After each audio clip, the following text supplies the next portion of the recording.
السلام علیکم ورحمۃ اللہ وبرکاتہ۔ کیسے ہیں آپ لوگ؟ خیر خیریت سے ہیں؟ سب ٹھیک ہیں؟ وعلیکم السلام جی، کلاس کا ٹائم ہو الحمدللہ چکا ہے تو میں کلاس شروع کرتی ہوں۔ جی، آپ وعلیکم مائکس السلام۔ میوٹ کر لیں۔ جی جی، بہت شکریہ۔ مائکس میوٹ کر لیں گے کہ کلاس کا ٹائم آلریڈی گزر چکا ہے تو میں کلاس شروع کروں گی۔ نحمدہ ونصلی علی رسولہ الکریم، اما بعد، فاعوذ باللہ من الشیطان الرجیم، بسم اللہ الرحمن الرحیم، رب اشرح لی صدری ویسر لی امری واحلل عقدۃ من لسانی یفقہوا قولی، رب زدنی علما، اللہم فقہنا فی الدین، اللہم ارزقنی التفکر والتدبر لما يتلوه لساني من كتابك والفهم له المعرفة بمعانيه والنظر في عجائبه والأمل بذلك ما بقيت إنك على كل شيء قدير رب ارحمهما كما ربياني صغيرا اللهم حاسبني حسابا يسيرا اللهم إني أسألك الهدى والتقى والعفاف والغنى آمين يا رب العالمين۔ آج کی تفسیر آپ کی سورہ بنی اسرائیل آیت نمبر 81 سے ہے۔ وَقُلْ جَاءَ الْحَقُّ وَزَهَقَ الْبَاطِلُ إِنَّ الْبَاطِلَ كَانَ زَهُوقًا۔ وَقُلْ، اور کہہ دیجئے، جا آ گیا، جا کا مطلب آنے کے ہوتے ہیں، حق، وَزَهَقُ اور مٹ، زَهَقَ اور مٹ گیا، بھاگ گیا، باطل، اور بے شک باطل کانا زہوقا، وہ ہے ہی مٹ جانے والا یا بھاگ جانے والا۔ اس میں صرف زہقا کا جو لفظ ہے وہ نیا ہے۔ زہقا کے معنی ہوتے ہیں نکلنا، نکل بھاگنا، ٹھیک ہے۔ ارے کوئی کچھ کہہ رہا ہے، آپ مائکس آف کریں۔ زہقا کے معنی میں آپ کو بتا رہی تھی کہ نکلنا، نکل بھاگنا، فرار ہونا۔ جیسے زاق النفس کی جب بات آتی نا، زاق النفس تو معنی ہوتا ہے روح کا جسم سے نکل جانا۔ زاق الباطل کا جب لفظ آتا ہے جیسے یہاں بھی آیا ہے تو معنی ہوتا ہے کہ حق کے مقابلے میں باطل کا نکل جانا، بالکل ختم ہو جانا، مٹ جانا، ٹھیک۔ تو اس کا رواں ترجمہ دیکھ لیجیے۔ اور کہیے کہ حق آ گیا اور باطل مٹ گیا، بے شک باطل تو مٹنے والی ہی چیز ہے۔ حق سے مراد یہاں پر کیا ہے؟ یہاں پر حق سے مراد اسلام ہے، اور باطل کا لفظ حق کے مقابلے میں آئے، یعنی اپوزٹ آئے، متضاد کے طور پر۔ تو باطل کا معنی کیا ہوا حق کے مقابلے میں؟ کہ اگر حق اسلام ہے تو باطل کیا ہے؟ غیر اللہ کی طرف مائل ہونا، اللہ کو چھوڑ کر کسی غیر اللہ کی طرف مائل ہونا، یہ باطل ہے۔ پھر اس آیت کا نزول اس وقت ہوا جب کفار کے ظلم و ستم سے تنگ آ کر بہت سے مسلمان حبشہ ہجرت کر کے چلے گئے تھے اور باقیوں پر سختی جاری تھی۔ آپ کو پہلے بھی کئی دفعہ میں نے بتایا ہے کہ سورہ بنی اسرائیل اس وقت اتری ہے جب مسلمانوں پر بہت سخت ٹائم تھا، بہت زیادہ ظلم و ستم ان کے اوپر توڑے جا رہے تھے، تو اس وقت سورہ بنی اسرائیل کا نزول ہوا تھا۔ تو یہ بھی وہی وقت تھا اس آیت کے اترنے کا جب حبشہ ہجرت کر کے کئی مسلمان چلے گئے تھے۔ تو اس وقت یہ آیت اتری اور اللہ تعالیٰ نے فرمایا کہ سمجھ لو کہ حق بس آ ہی گیا اور باطل مٹ گیا، اور بے شک باطل تو مٹنے والی چیز ہے۔ تو اب ایسی صورتحال میں جب باطل چھایا ہوا نظر آ رہا تھا کہ باطل چھایا ہوا ہے اور حق دب رہا ہے، تو ظاہر ہے کفار نے اپنے زوم میں اور اپنے تکبر میں اس آیت کا مذاق اڑایا، لیکن اللہ تعالیٰ نے حالات پلٹنے شروع کر دیے، اور ٹھیک 9 سال کے بعد آپ صلی اللہ علیہ وسلم مکہ میں فاتحانہ انداز میں داخل ہوئے بیت اللہ میں، تو آپ یہی آیت پڑھ رہے تھے۔ یعنی اللہ تعالیٰ نے یہاں پر پیشن گوئی فرمائی کہ سمجھ لو بس حق آ چکا ہے، آیا ہی چاہتا ہے، اور باطل مٹ گیا۔ حالانکہ ابھی حق کو چاہنے میں کچھ سال تھے، لیکن اللہ تعالیٰ نے فرمایا کہ بس سمجھ لو کہ آ ہی چکا ہے حق، کیونکہ اللہ تعالیٰ فیصلہ کر چکا ہے کہ حق چھا کر رہے گا۔ تو حق چھایا، اور نبی کریم صلی اللہ علیہ وسلم جب بیت اللہ میں داخل ہوئے فتح مکہ کے موقع پر، تو آپ یہی آیت پڑھ رہے تھے، اور یہ آیت واضح حقیقت بن کر سامنے آ چکی تھی۔ سیدنا عبداللہ بن مسعود فرماتے ہیں، حدیث ہے اور صحیح بخاری کی حدیث ہے، نبی کریم صلی اللہ علیہ وسلم فتح مکہ کہ دن جب مکہ میں داخل ہوئے تو خانہ کعبہ کے اندر چاروں طرف 360 بت تھے۔ آپ صلی اللہ علیہ وسلم کے ہاتھ میں ایک چھڑی تھی جس سے آپ ان بتوں پر ایک ٹھوکا لگاتے تھے اور فرماتے تھے کہ جال حق و زہق الباطل، حق آ گیا اور باطل مٹ گیا۔ یہ صحیح بخاری کی حدیث ہے۔ تو بہرحال باطل ہے ہی ایسی چیز جو مٹنے کے لیے ہوتی ہے اور جانے کے لیے ہوتی ہے، اور ثبات کس کو ہے، ٹھہرنا کس کے لیے، صرف حق کو ہے۔ باقی سب ختم ہونے والا ہے، مٹنے والا ہے، صرف حق جو ہے وہ باقی رہتا ہے، اس کو ثبات ہے اور وہ ٹھہرتا ہے۔ ہر باطل، ہر غیر اللہ کی محبت کوڑا کرکٹ کی طرح ہے جو ختم ہو جاتی ہے وقت کے ساتھ۔ اس کے بارے میں آپ پیچھے سورہ رات میں بڑی خوبصورت مثالیں پڑھ چکے ہیں حق اور باطل کی، کہ باطل وہاں پر بتایا گیا تھا جھاگ کی طرح ہوتا ہے جو بیٹھ جاتا ہے، کوڑا کرکٹ کی طرح غائب ہو جاتا ہے، سوکھ جاتا ہے، اور ثبات کس کو ہوتا ہے، حق کو ہوتا ہے۔ سورہ رات کی آیت آپ کو سناتی ہوں اور اس سے آپ کو یاد آ جائیں گی مثالیں، اور تھوڑا ریمائنڈر بھی لیتے ہیں کہ حق اور باطل کا وہاں کیسے فرق بتایا گیا تھا۔ بہت ہی خوبصورت دو مثالوں سے بتایا گیا تھا۔ سورہ الرعد کی آیت نمبر 17 ہے، انزل من السماء ماء فصالت اودیۃ بقدرها فتحمل السیل زبد الرابیہ ومما یوقدون علیہ فی النار ابتغاء حلیۃ او متاع زبد مثلہ کذالک یضرب اللہ الحق والباطل۔ ابھی یہاں تک کا پہلے ترجمہ سناتے ہوں کہ اس اللہ نے آسمان سے پانی نازل کیا تو کیا ہوا کہ ندی نالے اپنی اپنی گنجائش کے مطابق بہہ نکلے، پھر سیلاب ابھرا اور سیلاب نے کیا کیا کہ جھاگ کو اوپر لے آیا، اور ان دھاتوں میں سے بھی دوسری مثالیں جن سے تم زیور بناتے ہو یا سامان زندگی بناتے ہو، اس کو آگ میں تپایا جاتا ہے، اور جب وہ آگ میں تپاتے ہیں تو اسی طرح کا جھاگ اٹھتا ہے۔ اللہ اسی طرح حق اور باطل کی مثال بیان کرتا ہے۔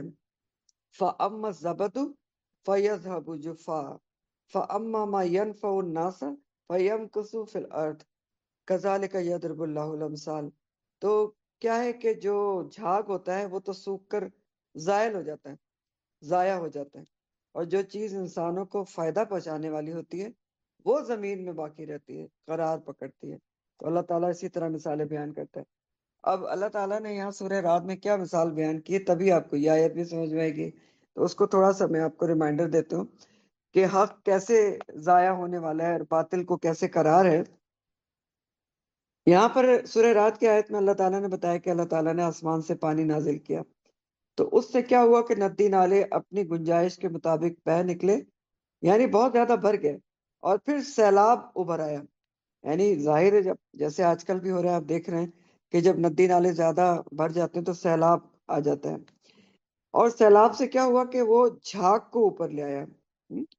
جھاگ کیسے لے آتا ہے؟ جب پانی بہت زور شور سے بہتا ہے تو اوپر جھاگ بنتا ہے، آپ نے دیکھا ہے، اور جھاگ کے ساتھ کیا ہوتا ہے کہ جو آس پاس کا کوڑا ہوتا ہے، جب پانی آگے کی طرف بڑھتا ہے خشکی کی طرف، تو اس کوڑا کرکٹ کو جھاگ اپنے ساتھ لے جاتا ہے آگے،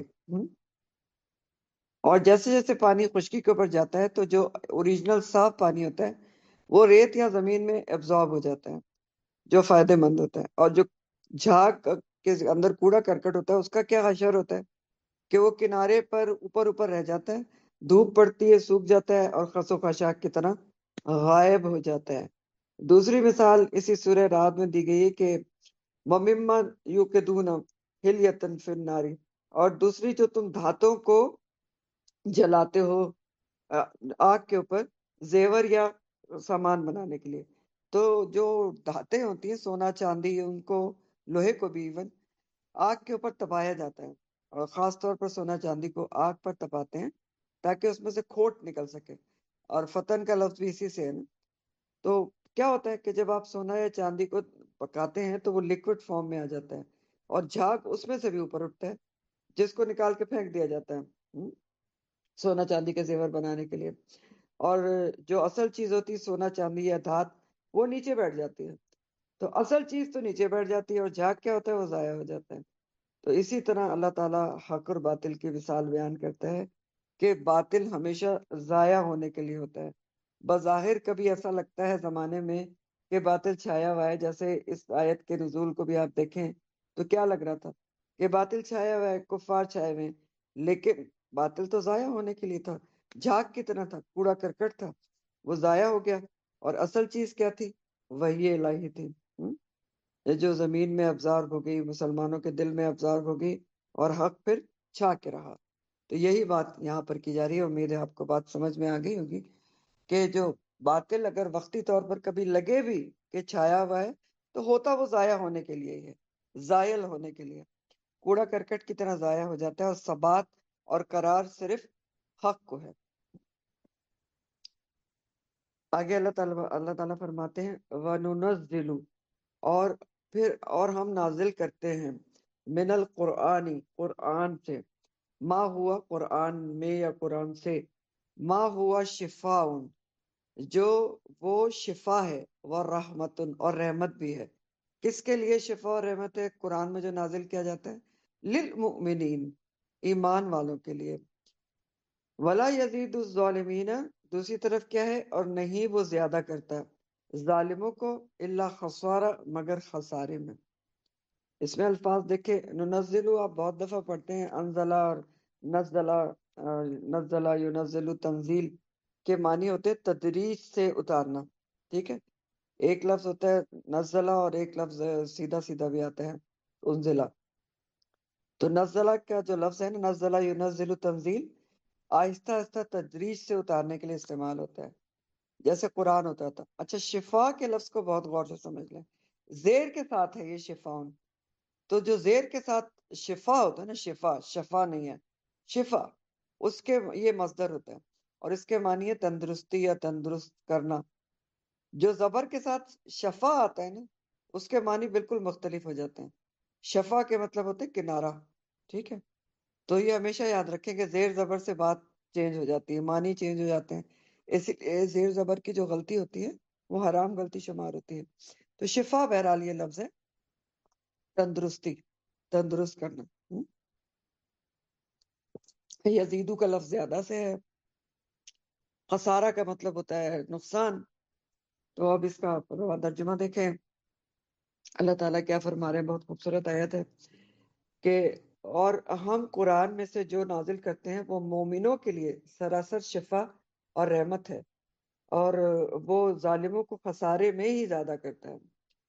تو اب پہلے غور طلب بات ہے کہ یہاں من القرآن کی بات آئی ہے کہ ہم جو نازل کرتے ہیں وَنُنَزِّلُ مِنَ القرآن، تو اس کے کیا معنی ہیں کہ قرآن میں سے جو نازل کرتے ہیں؟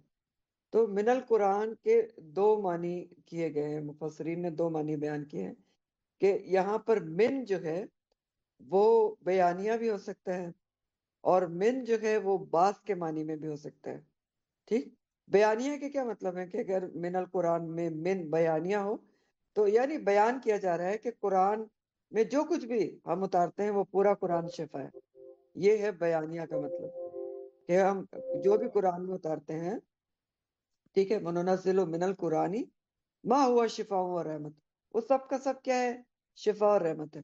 لیکن اگر من کو بعض کے معنی میں لیں تو پھر کیا معنی ہوگا کہ خاص طور پر قرآن کی بعض صورتیں، بعض آیات میں خاص طور پر جسمانی طور پر بھی شفا ہے، جیسے سورہ الفاتحہ اور آیات شفا وغیرہ۔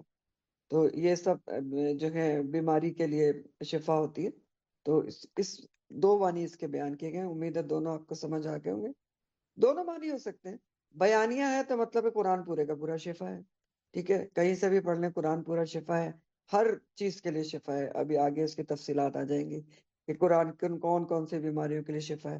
اور اگر اس کو بعض کے معنی میں لیں کہ قرآن کی بعض جو آیات یا صورتیں اس میں شفا ہے، تو جسمانی صحت کے لیے بتایا جا رہا ہے کہ سورہ بعض قرآن کی صورتیں اور آیات میں خصوصی طور پر شفا ہے جسمانی طور پر، جیسے سورہ الفاتحہ دم ہے اور آیات شفا وغیرہ۔ تو بیماری جو ہوتی ہے وہ دو طرح کی ہوتی ہے انسان کے اندر، ایک روحانی بیماریاں ہوتی ہیں اور ایک جسمانی بیماریاں ہوتی ہیں۔ کیوں؟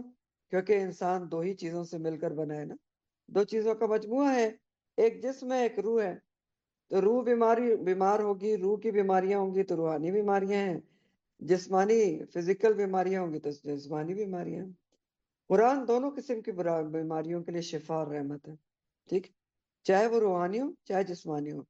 سیدنا عبداللہ بن مسعود سے روایت ہے کہ رسول اللہ صلی اللہ علیہ وسلم نے فرمایا کہ 2 شفا والی چیزیں اختیار کرو، شہد اور قرآن. ابن ماجہ کی حدیث ہے. تو 2 شفا والی چیزیں آپ نے کیا بتائیں؟ شہد اور قرآن. تو شہد کے شفا ہونے کا ذکر جو ہے سورہ نحل میں آپ پڑھ چکے ہیں، اور یہاں پر آپ دیکھ رہے ہیں کہ قرآن کے شفا ہونے کا ذکر ہے، اور قرآن میں اور بھی کئی جگہ قرآن کے شفا ہونے کا ذکر ہے. تو قرآن یقیناً شفا ہے، رحمت ہے، لیکن کس کے لیے رحمت بتایا جا رہا ہے اور شفا بتایا جا رہا ہے؟ مومنین کے لیے. تو کیوں مومنین کے لیے اسپیشلی کہا جا رہا ہے کہ شفا ہے اور رحمت ہے؟ کیوں؟ کیونکہ دیکھیں، مومنوں کے لیے شفا ہے کیونکہ جو پکے ایمان کے ساتھ قرآن کو شفا اور رحمت سمجھ کر اس کو پڑھے گا تو شفا اسی کو ملے گی نا. جس درجے کا ایمان ہوگا اسی درجے کی شفا ملے گی. جس درجے کا یقین ہوگا کہ قرآن کے ساتھ شفا ہے، قرآن روحانی اور جسمانی دونوں بیماریوں کے لیے شفا ہے، اتنی آپ کو شفا ملے گی. جتنے یقین سے قرآن سے علاج کریں گے اپنے روح کا یا اپنے جسم کا، اتنی ہی آپ کو شفا ملے گی. آپ صلی اللہ علیہ وسلم نے جیسے ابھی حدیث میں نے آپ کو بتائی، کتاب اللہ کو علاج اور شفا قرار دیا ہے. تو یہ قرآن یقینی طور پر جادو ٹونا، ٹینشن، ڈپریشن، ذہنی، قلبی، نفسیاتی، اخلاقی، معاشرتی تمام بیماریوں کا علاج ہے. تو جتنا بھی میں نے نام لیے ہیں قرآن میں ان سب بیماریوں کا علاج ہے. تو آپ اس دیکھ لیں کیسے علاج ہے. سب سے پہلے میں نے آپ کو کہا کہ ذہنی اور قلبی بیماریوں کا علاج قرآن میں ہے. ذہنی اور قلبی بیماریاں کون سی ہوتی ہیں؟ کفر اور شرک اور منافقت، کیونکہ یہ ساری چیزیں کہاں ہوتی ہیں؟ دل میں ہوتی ہیں. کفر ہو یا شرک اور منافقت، سب دل کی قلبی بیماریاں ہیں. جیسے اللہ تعالیٰ منافقین کے لیے قرآن میں کیا کہتے ہیں؟ فی قلوبہم مرض، ان کے دل میں مرض ہے، دل کی بیماری ہوتی ہے منافقوں کو. پھر اسی طرح تو یہ ان ساری بیماریوں کا علاج کہاں ہے؟ چاہے کفر ہے یا شرک ہے یا منافقت ہے، قرآن میں ہے. قرآن سے جڑنے میں، قرآن پر ایمان لا کر اس کو سمجھ کر پڑھنے میں اور عمل کرنے میں.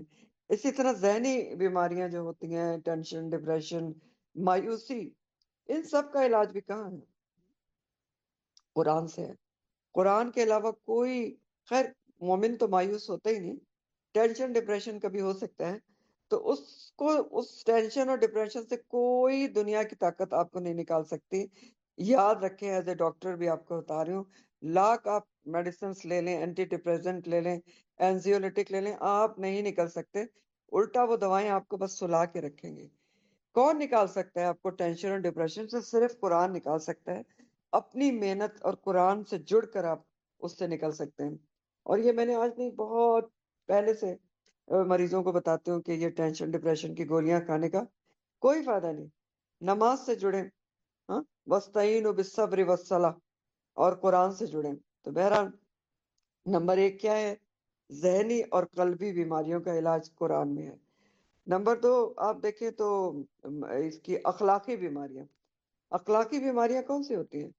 یہ حسد، بغض اور نفرت اور ریاکاری اور حب جاہ اور حب مال، حب دنیا، یہ سب کیا ہے؟ اخلاقی بیماریاں ہیں. تو ان کا علاج بھی کس سے ہوتا ہے؟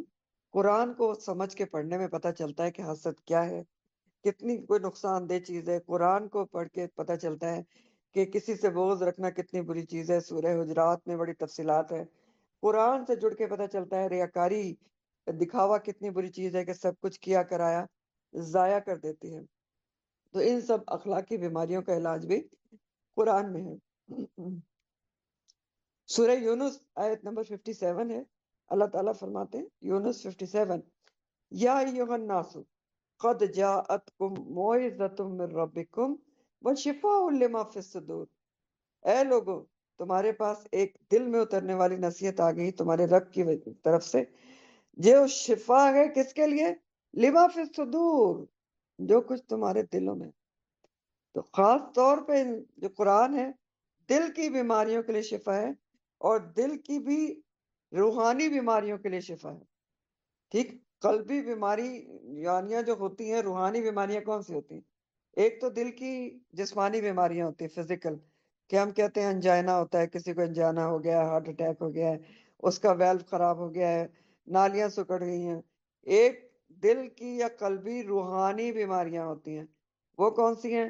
حسد رکھنا، کینہ رکھنا، دل میں بغض رکھنا، کسی کے خلاف نفرت رکھنا، یہ ساری چیزیں کیا ہیں؟ یہ قلبی بیماریاں ہیں۔ تو اللہ تعالیٰ سورہ یونس میں فرما رہے ہیں کہ قرآن میں شفا کس کے لیے؟ لما فی الصدور، دل میں، سینے میں جو تمہاری بیماریاں ہیں نا، یہ ساری اس کا، یہ سارے دل کے روگوں کا جو علاج ہے نا، وہ قرآن میں ہے۔ پھر اسی طرح معاشرتی بیماریوں کے لیے بھی قرآن شفا ہے، جیسے آیت الکرسی پڑھنا جو ہے جان اور مال کی حفاظت کرتا ہے۔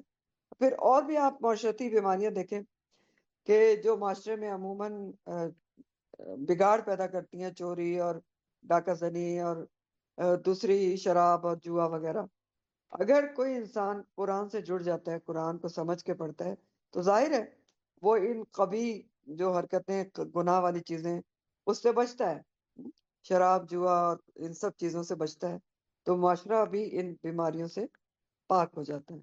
تو پھر قرآن میں ہی معاشرتی بیماریوں کا بھی علاج ہے۔ پھر اسی طرح یقینی طور پر جسمانی بیماریوں کے لیے بھی قرآن شفا ہے۔ جیسے انسان جو نمازی ہوتا ہے 5 ٹائم وہ وضو کرتا ہے کم از کم، اور بھی کر سکتا ہے نا قرآن پڑھنے کے لیے یا نوافل پڑھنے کے لیے، کم از کم 5 ٹائم تو کرتا ہے، تو صرف وضو کے ہی بے شمار فوائد ہیں۔ وہ وضو سے ہی آپ دیکھیں کتنے ہی انسان صاف ستھرا پاکیزہ رہتا ہے اور اپنے آپ کو پاک رکھنے کی کوشش کرتا ہے نمازی انسان۔ تو صرف وضو کے ہی بہت سارے فوائد ہیں۔ پھر نماز ہے، ہاں، کہ ظاہر ہے نماز بہت سی جسمانی اور روحانی تکلیفوں سے اس میں شفا ہے۔ اب پہلے آپ یہی دیکھ لیں کہ جو انسان نمازی ہوتے ہیں، یہ جیسے میں نے کہا کہ وہ وضو کرتا ہے پھر وہ نماز پڑھتا ہے تو پاک صاف رہتا ہے، تو پاک صاف رہنا ویسے ہی بہت ساری بیماریوں سے بچاتا ہے۔ جیسے نبی کریم صلی اللہ علیہ وسلم نے حدیث میں فرمایا نا، جس کا مفہوم ہے کہ اگر تمہارے 5 نمازوں کی مثال ایسی ہے کہ جیسے تمہارے دروازے پہ کوئی نہر بہ رہی ہو جس میں تم 5 ٹائم نہاتے ہو، تو کیا کوئی میل کچیل بچے گا؟ نہیں بچے گا۔ تو نمازی انسان جو ہوتا ہے، اس نماز اس کے لیے روحانی اور جسمانی دونوں تکلیفوں سے علاج کرتی ہے اس کا۔ جیسے قرآن کہتا ہے کہ ان الصلاۃ تنہی عن الفحشاء والمنکر، بے شک نماز روکتی ہے فحشاء سے اور منکر سے، بے حیائی سے اور برائی سے۔ تو نماز بے شک روکتی ہے بے حیائی سے اور برائی سے۔ ہاں، جو 5 وقت کا نمازی ہے اس کو اللہ کی نافرمانی، بے حیائی، برائیاں کرتے ہوئے شرم آتی ہے، اور ویسے سائنٹیفکلی بھی روکتی ہے نماز بے حیائی سے اور برائی سے۔ وہ کیسے روکتی ہے؟ سجدہ جب انسان کرتا ہے تو سجدے میں بلڈ سرکولیشن آپ کا سر کی طرف جاتا ہے، جو کسی اور حالت میں اتنا سرکولیشن سر کی طرف نہیں ہوتا۔ آپ کھڑے رہتے ہیں، بیٹھے رہتے ہیں، لیٹے بھی تو سیدھے سیدھے لیٹنے میں بھی اس طرح کا سرکولیشن سر کی طرف نہیں جاتا جتنا سجدے کی پوزیشن میں جاتا ہے۔ تو جب بلڈ سپلائی برین کو مناسب ہوتی ہے، اچھی ہوتی ہے، تو برین میں گڑبڑ پیدا نہیں ہوتی۔ ہاں، اور ایک ایجیٹیشن سینٹر ہوتا ہے برین میں، ایجیٹیشن یعنی گڑبڑ پیدا کرنے والا سینٹر، اگر اس کو بلڈ سپلائی صحیح نہ ہو تو پھر انسان کے ذہن میں غلط قسم کے خیالات آتے ہیں، اور پھر وہ خیالات عمل میں ڈل جاتے ہیں، ایجیٹیشن پہ اتر آتے ہیں، غلط چیزوں پہ۔ تو نمازی انسان کے تو برین کو بلڈ سپلائی بہت اچھی رہتی ہے، تو وہ ایجیٹیشن، بے حیائی اور برائی سے دور رہتا ہے۔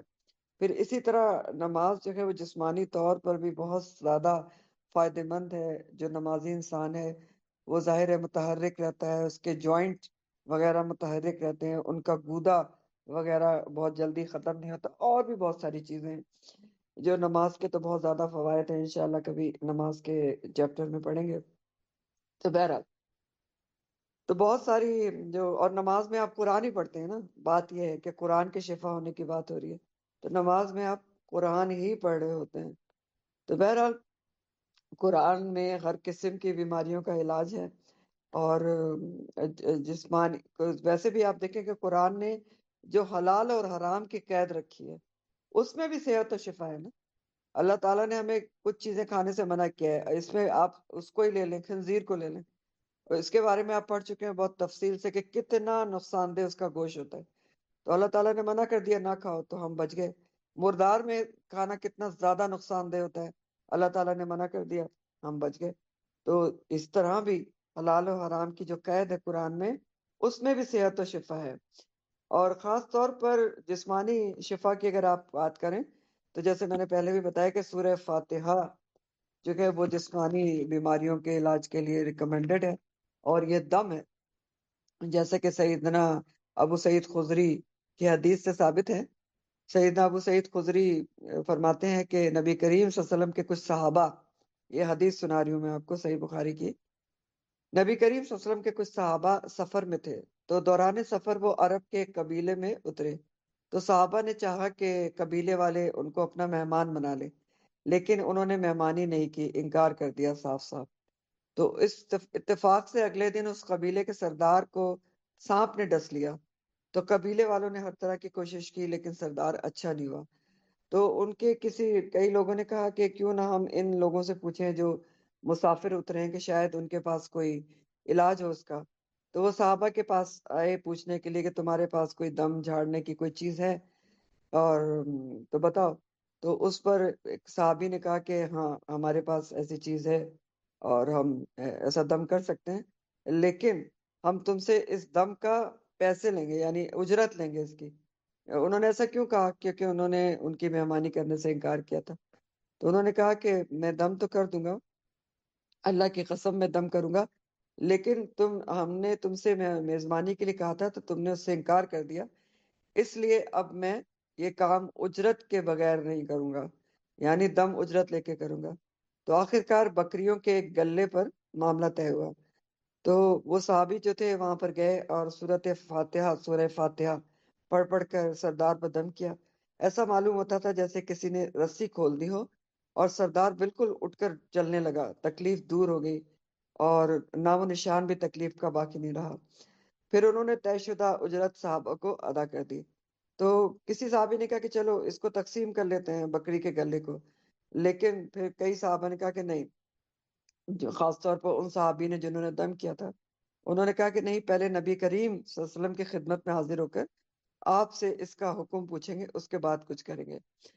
تو وہ نبی کریم صلی اللہ علیہ وسلم کے پاس خدمت میں حاضر ہوئے، آپ صلی اللہ علیہ وسلم سے سارا قصہ سنایا. تو آپ نے فرمایا کہ تم کو کیسے معلوم ہوا کہ سورہ فاتحہ بھی ایک دم ہے؟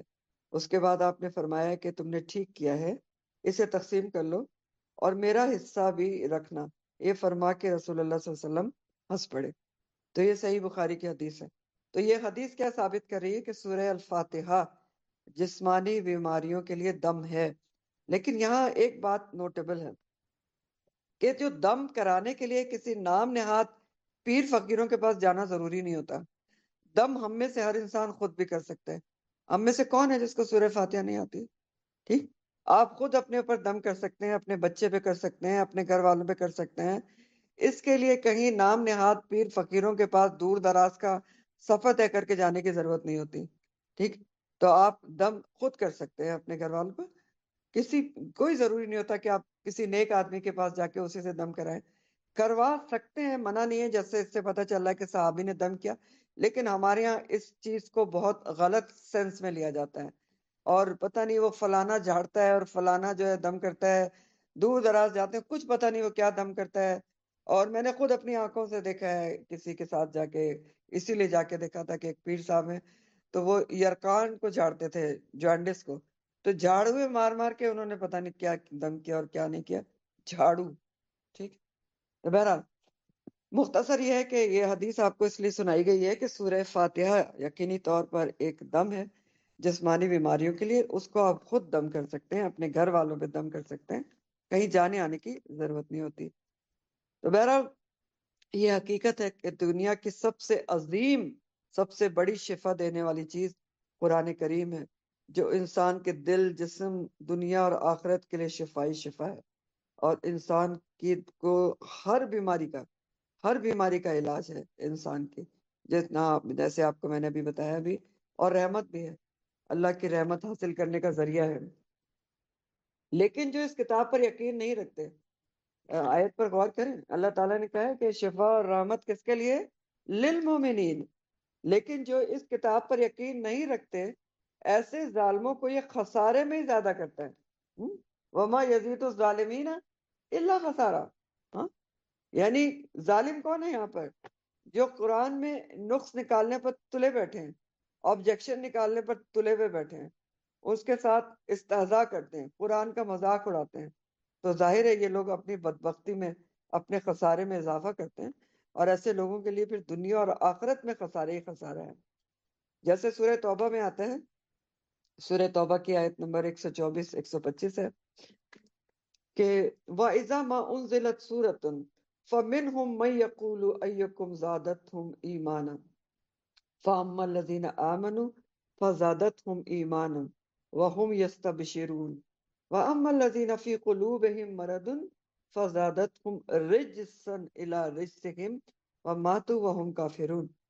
ترجمہ ہے کہ جب کوئی صورت نازل کی جاتی ہے تو ان منافقین میں سے بعض جو ہیں ایسے ہیں جو طنز کے طور پر کہتے ہیں کہ تم میں سے کس کو اس صورت نے ایمان میں زیادہ کیا ہے۔ تو اللہ تعالیٰ فرما رہے ہیں بس جو لوگ ایمان لائے ہیں تو ہر صورت ان کے ایمان میں اضافے کے باعث بنتی ہے، ایمان میں اضافہ ہوتا ہے، اور وہ بہت خوش ہوتے ہیں صورت کے نزول پہ۔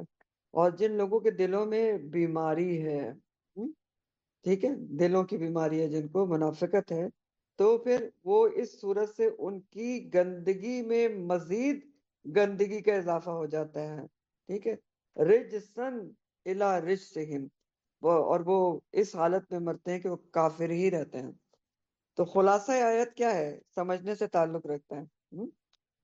پچھلی آیت تھی کہ حق آ گیا اور باطل مٹ گیا، تو اس آیت کا خلاصہ یہ ہے کہ جس طرح حق آنے سے باطل جو ہے وہ بھاگ جاتا ہے، اسی طرح قرآن کی آیات جو تدریج سے ہی اترتی ہیں، اس سے باطل عقائد جو دلوں میں ہوتے ہیں، جو اخلاق رذیلہ دلوں میں ہوتے ہیں، جو شکوک و شبہات دلوں میں ہوتے ہیں، وہ مٹ جاتے ہیں، بھاگ جاتے ہیں، اور انسان کو روحانی صحت حاصل ہو جاتی ہے۔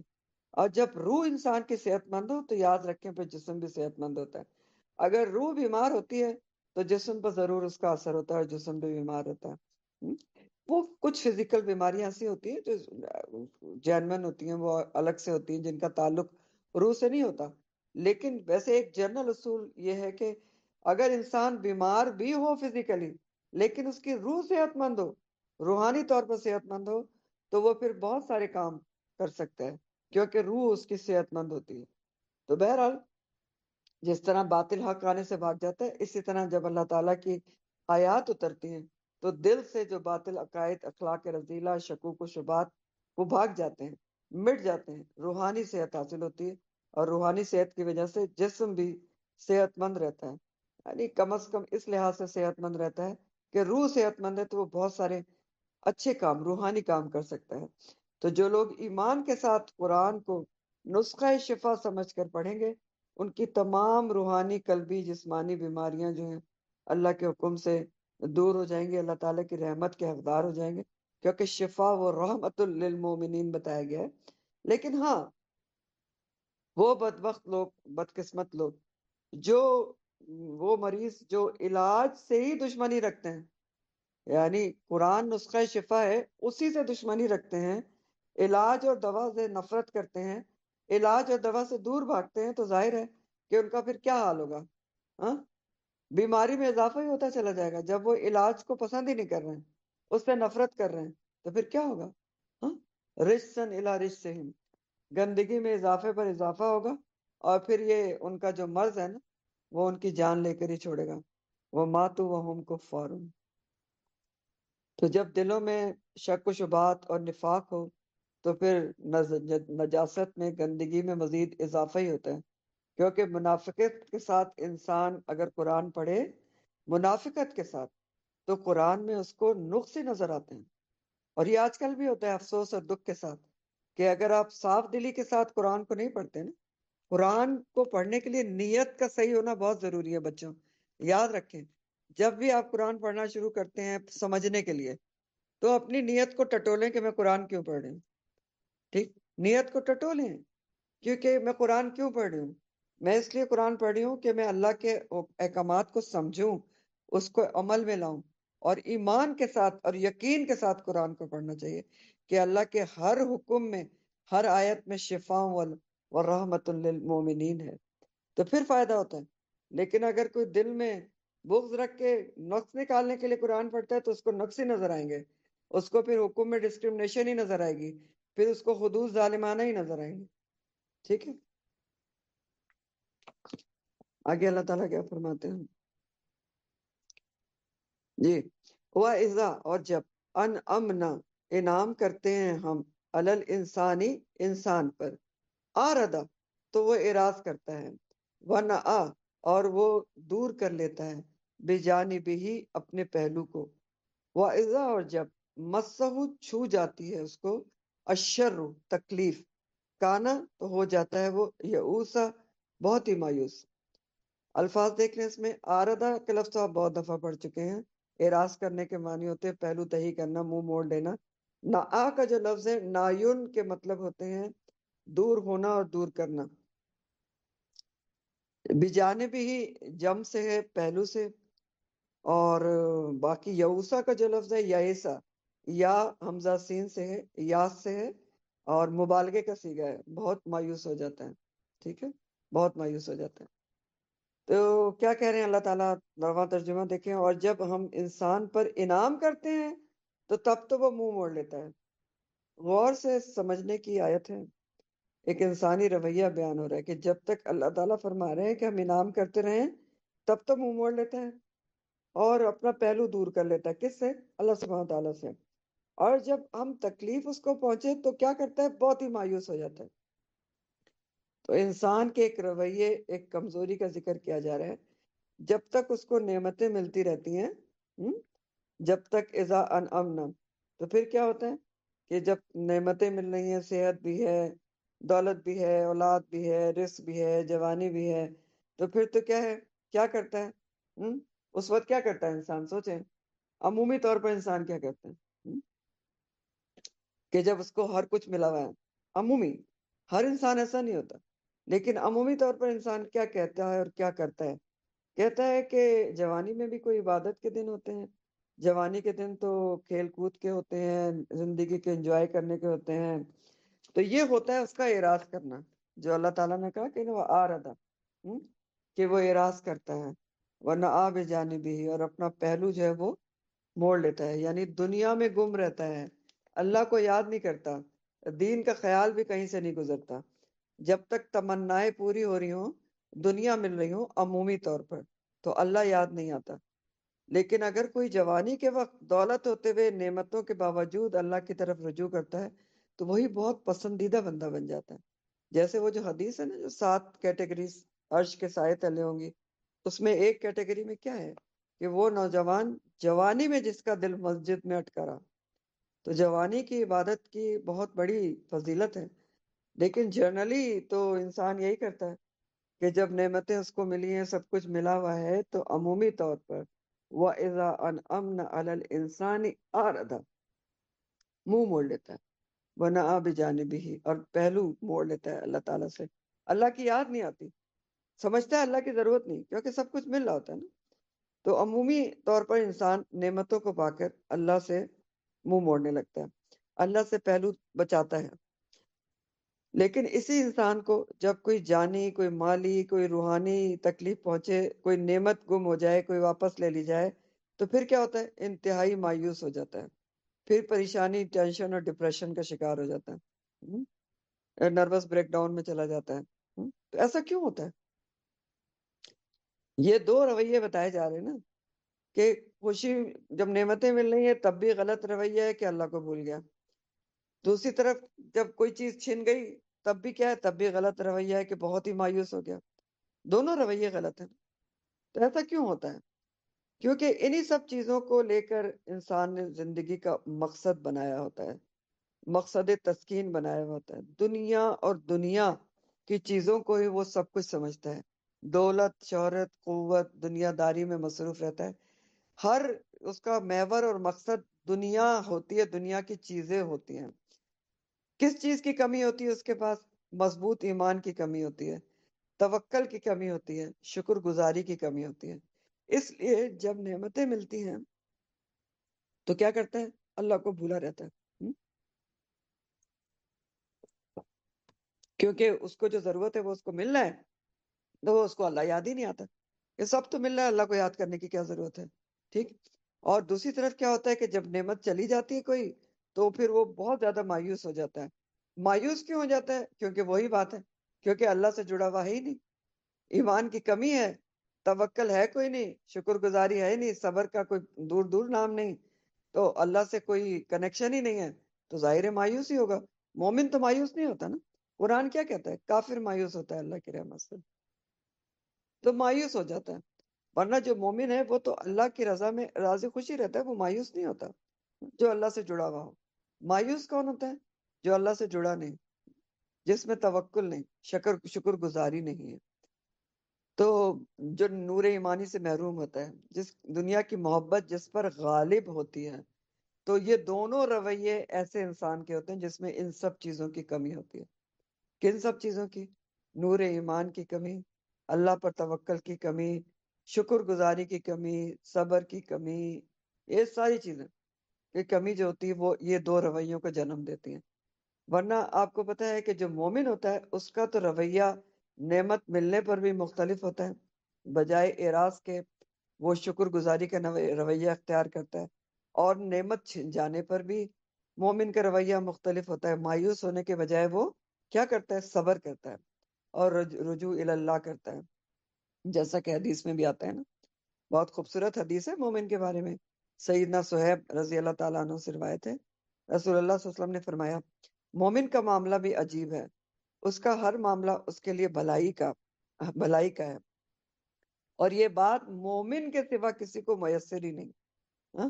اسے خوشی اور خوشحالی ملے تو شکر کرتا ہے، اور یہ اس کے لیے اچھا ہوتا ہے، یعنی اس میں بھی اس کے لیے خیر ہوتی ہے.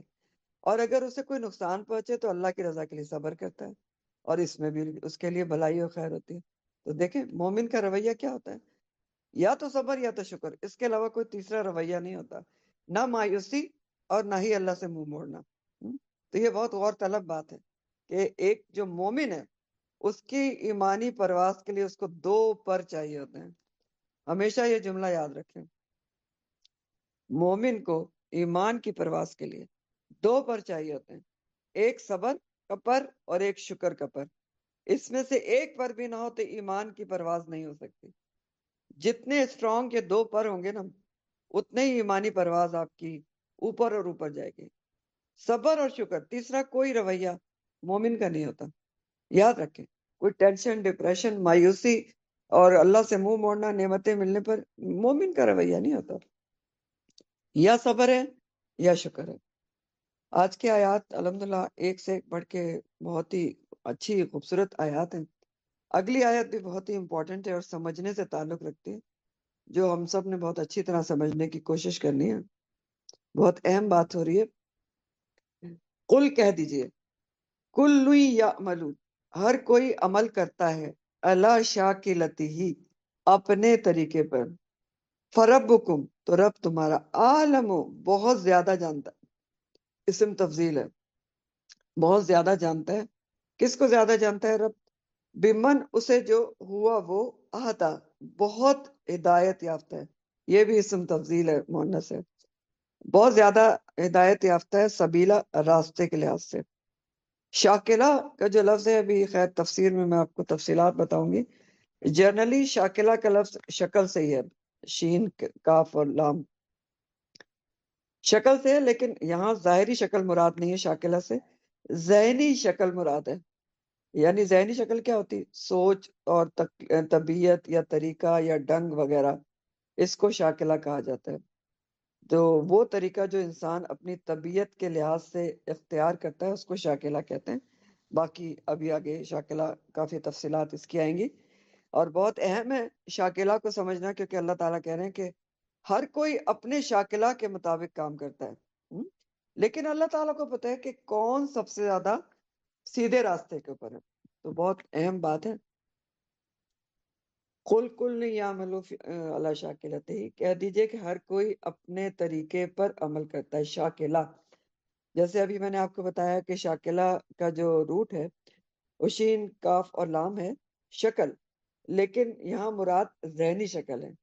یعنی جیسے ہر انسان کی ظاہری شکل مختلف ہوتی ہے، اس طرح ہر کسی کی ذہنی شکل، سوچ بھی مختلف ہوتی ہے۔ تو شاکلہ کے کئی معنی بنتے ہیں جو آپ لکھیں گے۔ شاکلہ کے بہت سارے معنی ہیں۔ شاکلہ کے معنی ہیں ذہنی سوچ، نیت، طریقہ، روش، ڈھنگ، طبیعت، جبلت اور صلاحیت، مسلک، نقطۂ نظر، مرضی اور مزاج۔ ٹھیک، یہ سارے معنی شاکلہ کے ہیں۔ ذہنی سوچ، نیت، طریقہ، رنگ، ڈھنگ، طبیعت، جبلت، صلاحیت، مسلک، نقطۂ نظر اور مرضی اور مزاج سب شاکلہ کے معنی ہیں۔ تو اللہ تعالیٰ فرما رہے کہ ہر کوئی اپنی مرضی، اپنی سوچ، نیت اور طریقے کے مطابق کام کرتا ہے۔ جیسے ابھی آپ نے پچھلی آیت پڑھی کہ کچھ نعمت ملنے پر اللہ کو یاد کرتے ہیں اور کچھ نعمت جانے پر یاد کرتے ہیں۔ تو ہر شخص اپنے شاکلہ کے مطابق کام کر رہا ہے دنیا میں۔ ہر ایک نے اپنی ہی ایک دنیا بنائی ہوئی ہے، اپنی طریقہ بنایا ہوا ہے نا، اپنے طریقے، اپنی طبیعت، اپنے مزاج، اپنی سوچ کے مطابق ہر کوئی کام کر رہا ہے۔ ایسا ہی ہے نا، سوچ کے دیکھیں نا کہ ہر کوئی اپنی دنیا میں گم ہے نا۔ نیکی بھی اگر انسان کر رہا ہے تو اپنی طبیعت، اپنی سوچ، اپنے طریقے، اپنے ڈھنگ سے کر رہا ہوتا ہے۔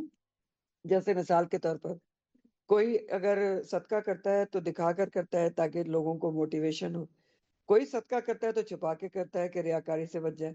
اب طریقے تو دونوں صحیح ہیں، نیت دونوں کی ٹھیک ہے، ٹھیک ہے نا، لیکن ہے مختلف۔ دکھا کے بھی کیا جا سکتا ہے نا صدقہ، جو صدقات واجبہ ہوتے ہیں، زکوٰۃ وغیرہ، وہ دکھا کے بھی کر سکتے ہیں نا تاکہ دوسروں کو موٹیویشن ہو اور وہ بھی کریں۔ اور جو نافلہ ہوتے ہیں چھپا کر کرنا چاہیے تاکہ ریاکاری نہ ہو۔ تو اب اگر دونوں، اگر ایک چھپا کے کر رہا ہے وہ بھی صحیح کر رہا ہے، جو دکھا کے کر رہا ہے وہ بھی صحیح کر رہا ہے، لیکن دونوں الگ الگ اپنے شاکلہ کے مطابق کر رہے ہیں، کر رہے ہیں اپنے ڈھنگ، اپنے طریقے، اپنی سوچ کے مطابق کام کر رہے ہیں، کر رہے ہیں، لیکن دونوں کا طریقہ صحیح ہے۔ تو ہر کوئی ایک تو اپنے ڈھنگ، طریقے، سوچ کے مطابق کام کر رہا ہے۔ اوپر سے ایک اور بات ہے کہ ہر کوئی اپنے آپ کو سیدھے راستے پر بھی سمجھتا ہے۔ یہ یہاں پر بڑے مشکل آ جاتی ہے کہ ایک تو آپ اپنے ڈھنگ، طریقے، اپنی سوچ کے مطابق کام کر رہے ہیں، اوپر سے ہر کوئی اپنے آپ کو آدھا سبیلا بھی سمجھتا ہے کہ وہ سیدھے راستے پر ہے، اور نہ صرف اپنے آپ کو سیدھے راستے پر سمجھتا ہے بلکہ دوسروں کو بھی اپنے طریقے پر چلانے کی کوشش کرتا ہے۔ یہیں سے جھگڑے شروع ہو جاتے ہیں۔ تو اللہ تعالیٰ کیا فرما رہے ہیں؟ اللہ تعالیٰ فرما رہے ہیں کسی کو بھی نہیں پتا کہ کون سیدھے راستے پہ ہے۔ فَرَبُّكُمْ أَعْلَمُ، تمہارا رب بہت اچھی طرح جانتا ہے، من هو أهدى السبيل، اللہ تعالیٰ بہت اچھی طرح جانتے ہیں کہ سب سے زیادہ سیدھے راستے پر کون ہے۔ کیوں اللہ تعالیٰ اچھی طرح جانتے ہیں؟ کیونکہ اللہ تعالیٰ کو ہر ایک کی نیت، اس کی سوچ، اس کا طریقہ، اس کی طبیعت، اس کی صلاحیت، اس کی کوشش کا پتہ ہے۔ تو اس لیے اللہ تعالیٰ بہت اچھی طرح جانتے ہیں کہ کون سیدھے راستے کے اوپر ہے، اور اسی کے مطابق وہ ہر ایک سے سوال کرے گا، اسی کے شاکلہ کے مطابق ہر ایک سے برتاؤ کرے گا۔ یہ بہت، اس لیے شاکلہ بہت ضروری چیز ہے کہ اللہ تعالیٰ اچھی طرح جانتے ہیں کہ کسی بھی کام کے لیے نیت، سوچ، طریقہ، طبیعت، صلاحیت سب اللہ تعالیٰ کو پتہ ہے، کوشش کا اللہ تعالیٰ کو پتہ ہے۔ اس لیے اللہ تعالیٰ ہر کسی کی ان چیزوں یعنی شاکلہ کے مطابق برتاؤ کرے گا اور سوال کرے گا اور بدلہ دے گا۔ یعنی آخرت میں انسان سے اس کے شاکلہ کے حساب سے سوال کیا جائے گا کہ اس میں صلاحیت کیا تھی، اس کا طریقہ کتنا صحیح تھا، اس نے اپنی صلاحیت کا کتنا استعمال کیا، کتنی کوشش کی، اس نے اپنی نیت کتنی صحیح رکھی، ان سب کے حساب سے سوال ہوگا۔ ڈاکٹر اسرار جو ہیں رحم اللہ علیہ، رحم اللہ، انہوں نے شاکلہ کو بھی بہت اچھے طریقے سے ایکسپلین کیا ہے، تو وہ بھی میں آپ کو بتاتی ہوں، اس سے بات اور سمجھ میں آئے گی۔ ڈاکٹر اسرار احمد کہتے ہیں کہ شاکلہ جو ہے نا وہ کچھ چیزوں سے مل کر بنتا ہے۔ انسان کا جو شاکلہ ہے وہ انہوں نے ایکسپلین کیا ہے کہ شاکلہ کیا چیز ہے جس کے مطابق ہر کوئی کام کرتا ہے، اور شاکلہ کیسے بنتا ہے انسان کا طریقہ یا اس کا ڈھنگ یا اس کا جو بھی سوچ ہے یا اس کی صلاحیت وغیرہ کیسے بنتی ہے، یہ بہت اچھے طریقے سے ڈاکٹر اسرار نے ایکسپلین کیا ہے. تو وہ کہتے ہیں کہ کچھ فیکٹرز ہوتے ہیں، کچھ چیزیں ہوتی ہیں جس سے جو انسان کی شخصیت پر اثر انداز ہوتی ہیں اور اس کا شاکلہ بنانے میں مددگار ہوتی ہیں. اب وہ کیا ہیں؟ نمبر 1 وہ کہتے ہیں موروثی طور پر انسان کو جو مزاج میں جو صلاحیت ملی ہوئی ہے وہ کاؤنٹ کرتی ہے. موروثی یعنی ہیریڈیٹری طور پر جینیٹکس کے اندر جینز میں آپ کے کچھ صلاحیتیں ہوتی ہیں نا. ہر کسی کی جینز میں کچھ صلاحیت ہوتی ہے، ظاہر ہے وہ شاکلہ بنانے میں رول کرتی ہے.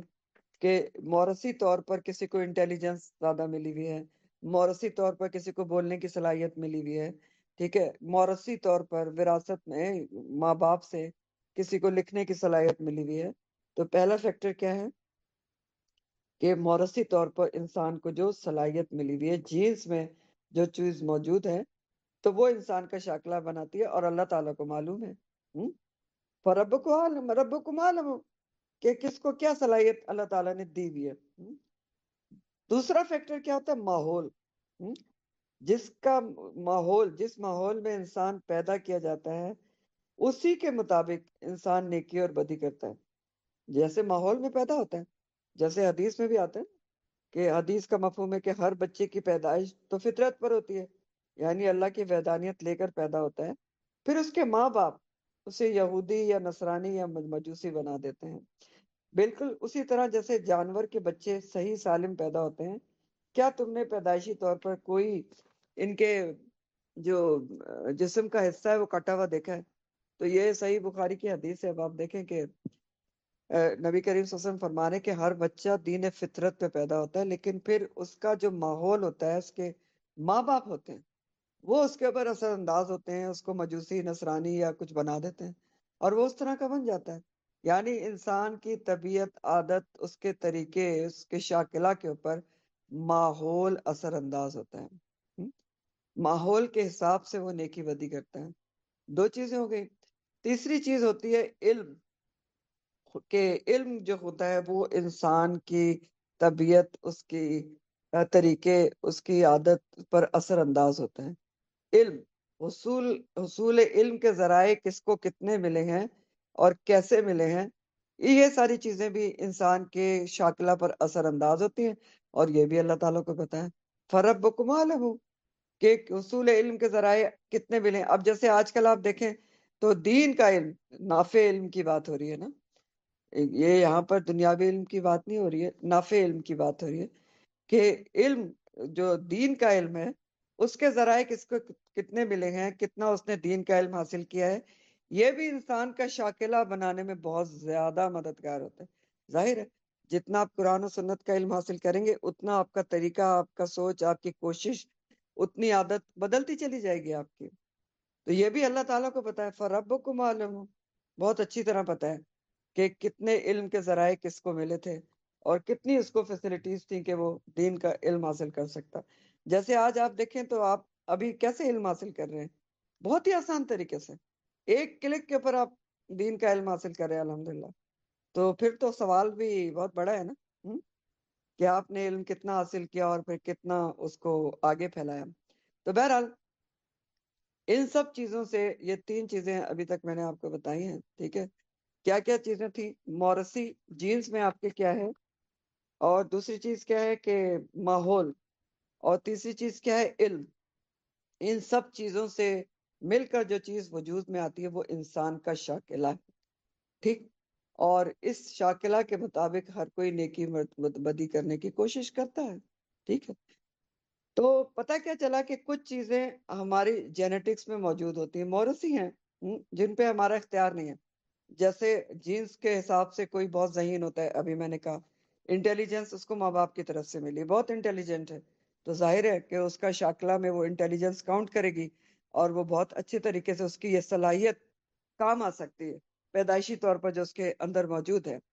تو یہ تو اختیاری نہیں ہے، جینیٹکس میں ملی ہے. لیکن بہت ساری چیزیں ہمارے اختیار میں بھی ہوتی ہیں جو شاکلہ بنانے میں کام آتی ہیں. کہ شاکلہ کیسے اچھے طریقے سے بن سکتا ہے، آپ کا طریقہ کیسے امپروو ہو سکتا ہے، آپ کی کوشش کیسے امپروو ہو سکتی ہے، آپ کی نیت کیسے امپروو ہو سکتی ہے. تو وہ کون سی چیزیں ہیں جو ہمارے اختیار میں ہیں؟ ماحول بدلنا، ماحول ہم بدل سکتے ہیں نا۔ اگر ہم کسی غلط ماحول میں ہیں تو کیا حکم ہے؟ اگر آپ کسی ایسے ماحول میں جہاں پر دین پر عمل کرنا مشکل ہے تو آپ جگہ بدل لیں، ٹھیک؟ تو ماحول بدلنا یا ماحول کو بدلنا، اگر اتنے طاقتور ہیں کہ آپ ماحول کو ہی بدل دیں تو پھر تو کیا ہی بات ہے۔ دوسری کیا چیز ہے جو ہمارے اختیار میں؟ علم حاصل کرنا، اور صحیح علم حاصل کرنا، العلم، قرآن اور سنت کا علم حاصل کرنا، تقوی اپنے اندر پیدا کرنا، اور عمل صالح کرنا۔ یہ سب چیزیں کیا ہیں؟ ہمارے اختیار میں ہیں۔ تو ہم اپنا شاکلہ، اپنا طریقہ کیسے صحیح کر سکتے ہیں؟ آدھا سبیلہ کیسے بن سکتے ہیں؟ ان چیزوں کو استعمال کر کے، بدل کے، جو ہمارے اختیار میں ہے۔ کچھ سمجھ میں آ رہا ہے بچوں کے؟ سو رہے ہیں؟ جی جی ٹیچر بہت اچھی طرح، میم آ رہا ہے الحمدللہ الحمدللہ۔ بہت اچھا سمجھ میں۔ الحمدللہ، کیونکہ دیکھیں یہ شاکلہ ہمارے سب کے لیے امپورٹنٹ ہے، کیونکہ نیکی الحمدللہ ہم سب کرتے ہیں، لیکن شاکلہ کو جو کہ اپنے سنوارنا اور قرآن و سنت کے مطابق کرنا بہت ضروری ہوتا ہے، ٹھیک؟ تو بہرحال شاکلہ کے اندر جو چیزیں کاؤنٹ کرتی ہیں اس میں سے بہت ساری چیزیں ہمارے اختیار میں، سوائے جینیٹکس میں جو چیزیں موجود ہیں، ٹھیک ہے، وہ خدا داد ہیں کہ کسی میں انٹیلیجنس کم ہے، لیکن پھر بھی وہ کیا کوشش کر سکتا ہے؟ علم حاصل کر سکتا ہے، ماحول بدل سکتا ہے، تقوی پیدا کر سکتا ہے، عمل صالح کر سکتا ہے۔ یہ سب آپ کے اختیار میں ہے۔